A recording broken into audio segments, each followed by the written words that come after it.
So earlier today, just a few minutes ago before, we got you on camera, I'd asked you, are you from the area? You said, yes. When I was a boy, I delivered newspapers. Tell me about that, and then we'll get into what's to come in the future. Sure. My family moved here from Chicago when I was 6. My mom came here looking for a better life and wanted to attend the University of Wisconsin, and she did. So I have lived, worked, and or owned property in South Madison for the past 50 years. So yes, I delivered newspapers across the street, rode my bike in this area. My cousin and I rode dirt bikes along the railroad tracks just east of us. I worked at the bank, on Park Bank on Park Street, Arby's on what used to be on Park Street. So this is where I grew up. My formative years were spent here in South Madison. That's why it feels really special and really sweet to be able to give back to the community that raised me. So in the very near future, we're going to have the Center of Black Excellence. When you were a kid, was there ever an inkling or an idea that something like that would exist here in Madison? And also, did you think that you would be involved? That's a great question. Growing up, I never thought that we would need to create a Center for Black Excellence in Culture, because in the 70s, a lot of culture was cultivated, no pun intended, in black churches. Here in South Madison, there was a place called the South Madison Neighborhood Center. It's now part of the Boys and Girls Club. And we shortened it to be called the Center. But that's where seniors went, that's where kids went. There was after-school programming, athletic programming, but it was such a drawing and centering place in the community. Many people don't know this, but the reason why I love the moniker of the Center, just a shortened version of our name, is so that it will communicate something to long-time Madisonians that, oh, they're calling that the same thing as what that space was over on Taft Street. So I didn't think that we would need to do anything else, because that was a place that everyone was welcome to, but it really it drew the community together, and it gave us a chance to feel like we were really part of a community, and that we owned it together. As I grew up and I started noticing a black brain drain from the state of Wisconsin, not just Madison, started asking people, what would make this feel more like home to you for our black communities? And people talked about the loss of that kind of space that the neighborhood center was for our community. And we started thinking about what would that look like if it didn't really center on sports, on basketball and softball and volleyball? What if it really focused on culture and meeting each other and cultural celebrations and leadership development and intergenerational connections, much of which took place in that space, but it would center more in the arts and in cultural expressions. And that really excited the community. But as a kid, I never thought that I would give back. So as a kid, I felt like we had that, because many of the people that we talk about, many of the stories of people, many of the stories of folks who will be told in the center were people I knew as a kid. So I never thought we would need a space to tell their stories, because I knew Reverend Wright, I knew Mrs. Kerr, I knew these great figures who now sound all historic, but they were just neighbors. But my having a role in making that happen, no. When I finished high school, my goal was to get out of Madison, to live someplace else. But I ended up going to college here in Wisconsin. Then after finishing at Wisconsin, I thought, okay, now I'm going to get out. I want to live someplace where I'm not a novelty. Growing up here, I was always one of 2 black kids in the class.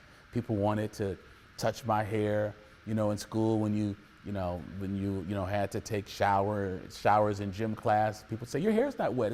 It's not falling. It's not getting straight. Can I touch your hair? It's like, all right, I'm in the shower. I don't want a bunch of people with their hands in my hair. Like, this is wild. I wanted to live someplace where I wasn't that oddity, that novelty.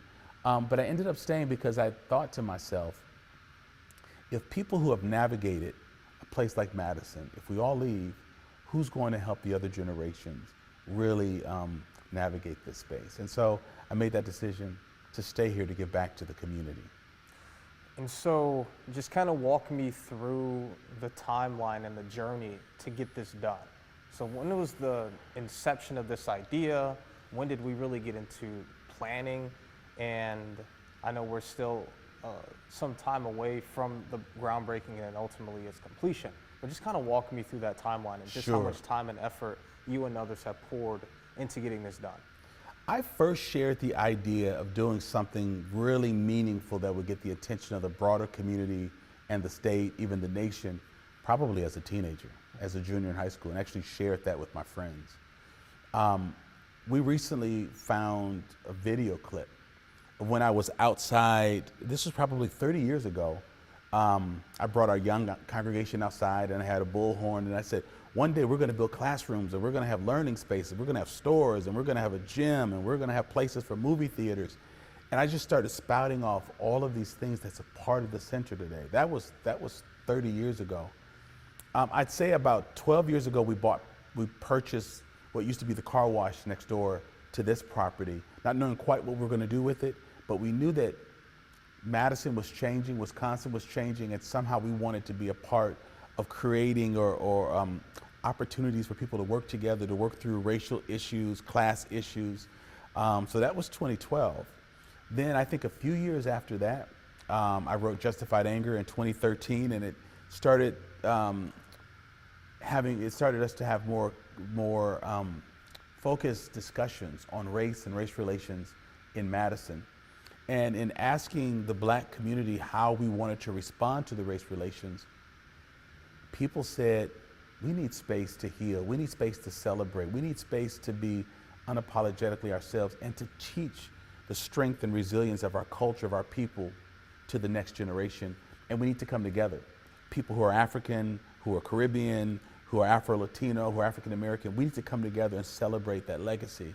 So I would say the 40 plus years in terms of in real general ideas that we need to change our community, probably in the last 10 to 15 years, we put together, I'm sorry, let me back up. You're good. I won't go all the way back to when I was a teen. Let me say it this way, I'm sorry. I would say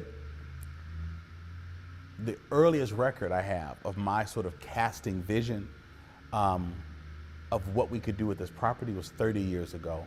I'd say it was about 8 to 10 years ago that we began to put planning teams together to talk about how do we use the footprint of this property that's right at the gateway into South Madison, an entry point into this city, the biomedical corridor, getting to the university. How do we play into making this a better community for everyone? And so I think that took place maybe 8 to 10 years ago. And then from there, the project just began to take shape. But we probably named this space and started working on it as the Center for Black Excellence in Culture, probably going back to about 2019. So you had mentioned how it was 30 years ago where you started speaking about that dream and that goal Right. of building something for Right. the community. And it's one thing to dream something, but it's another thing to put action behind those dreams. So, faith without works is dead. So it's one thing to sit there and say, like, You're oh, I right. believe in this, I want to do this, I want to accomplish this. But without putting the action behind it, what is simply saying or believing, what does that mean? And so Sure. when it comes to 30 years ago, when you were speaking about whatever that dream was, for young people out there, just people in general that have dreams, how important is it for individuals to put those actions behind whatever it is that they're trying to accomplish or whatever it is that they speak? Sure, it's a great question. The center is a civic project. It's not connected to any other nonprofits. It's not connected to our church. But I'm a person of deep faith and Madison's longest serving faith leader. And so I think that it's important to believe that you're here in this world, in this life, to do something. So early on, I felt that giving back to this community was part of my purpose.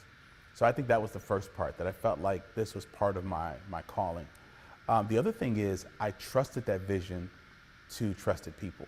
We either take vision and we hide it in our hearts because we want people to read our minds or not know what we're thinking, or we give it to the wrong people too prematurely, and then they say, you can't do that, that's crazy, there's no money for that, no one's gonna come to that, what are you talking about?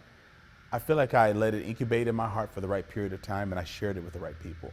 And it resonated with those folks. Those folks who were outside 30 years ago when I talked about what's happening today, if you look at the video, they're nodding their head saying, yeah, that can happen. Yeah, we can do this. And we were like 30 something. Like we were like in our late 20s, 31, 32. We were young, but we believed that we were smart enough and strong enough and faith-filled enough to make these things happen.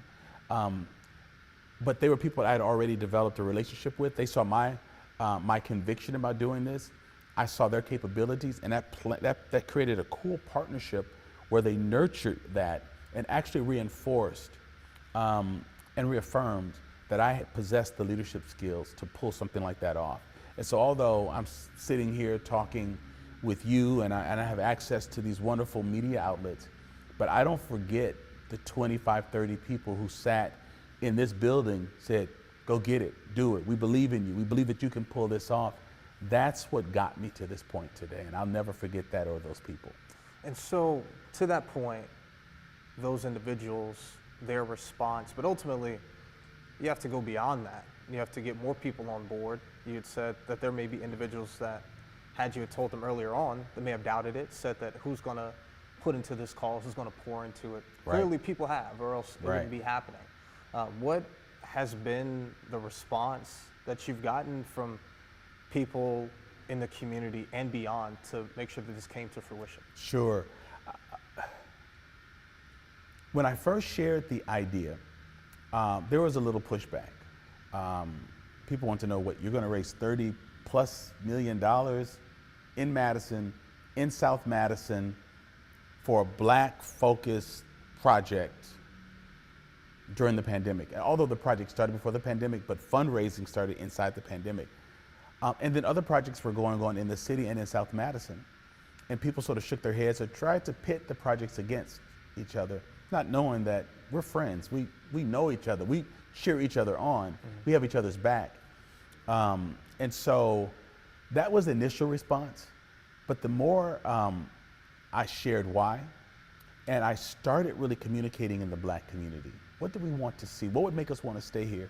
Many of our children and grandchildren don't want to live here. What would make them want to? And then as those ideas came up, those same individuals were our first 300 donors. Well, when the broader community found out that the Black community were the first 300 donors, those donors and their designees, that we had 300, that had never happened in Madison, perhaps even in Wisconsin history, that the initial donors on a multi-million-dollar project were 300 Black folks. That made the broader community say, wow, this is something that the Black community needs. And we've often told them what they need, but maybe we need to listen. And at that point, I felt that it was a real pivotal. And the corporation support, the individual support, the governmental support, it started coming in relatively fast. I mean, it took a couple of years, but when you think about the amount of money we had to raise and what we've been able to do in the past 2.5 years during our campaign, is really, really amazing. So there were some naysayers early on, but because I had been affirmed as a leader in my community, both my Black community and my faith community, I didn't let that discourage me. And so I knew what needed to happen, and I knew what Black people said they wanted, and I felt that it was my responsibility to be true to their voices and not the voices of naysayers. And it just started catching on like wildfire. And those individuals became a part of the listening sessions, and we started having listening sessions with Black doctors, Black nurses, Black business leaders, nonprofit leaders, formerly incarcerated folks, moms, Black young adults in their 20s who were born and raised in Madison. And they kept reinforcing, this will make Madison feel like home to us, and it will have a rippling effect out to the broader community, because we will then be the host inviting the broader community to come and learn what we want to teach about our culture, rather than some of the negative things that are typically thought of when we think about our culture and our contributions. And so I know that